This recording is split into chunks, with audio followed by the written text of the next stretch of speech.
Hello, this is doctor Pallavi, obstetrician and gynaecologist. ఈరోజు మనము infertility అనే టాపిక్ గురించి రఫ్గా మాట్లాడుతున్నాం. అసలు ఫస్ట్ ఇన్ఫర్టిలిటీ అంటే ఏంటి, ఎన్ని ఏళ్ళ తర్వాత ఇన్ఫర్టైల్ కప్పులు అని అంటారు, దీనివల్ల వచ్చే ప్రాబ్లమ్స్ ఏంటో తెలుసుకుందాం. ఇన్ఫర్టిలిటీ అంటే ఏ కప్పులన్నా మ్యారేజ్ అయిన తర్వాత 1 year వరకు with unprotected inter course pregnancy రాలేదు అంటే దాన్ని ఇన్ఫర్టిలిటీ అంటారు. అంటే భార్య ఒక చోట భర్త ఒక చోట ఉండి 1 year పెళ్ళి అయిపోయింది, మాకు పిల్లలు లేరు అని అనడానికి లేదండి. భార్యాభర్త కలిసి ఉండి జీవనం చేస్తూ అయినా కూడా 1 year తర్వాత పిల్లలు లేరంటే వాళ్ళని ఇన్ఫర్టైల్ కపుల్ అంటారు. మోస్ట్ కామన్గా పెళ్ళైన 3 monthsలోనే 80% ఆఫ్ ద ఉమెన్ కన్సీవ్ అయిపోతారు. ఇంకా చెప్పాలంటే 6 monthsలో 95% ఆఫ్ ద ఉమెన్ కన్సీవ్ అవుతారు.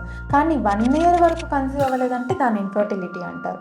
ఈ ఇన్ఫర్టిలిటీలో మనం ముఖ్యంగా తెలుసుకోవాల్సిన విషయం ఏంటంటే 50% ఆఫ్ ద కాజ్ విమెన్ అయితే 50% ఆఫ్ ద కాజ్ మెన్ కూడా ఉంటారు. చాలామంది విమెన్ వల్లనే పిల్లలు కలగట్లేదని అనుకుంటారు, కానీ దీనికి half of the percentage men కూడా కారణం అవుతారండి.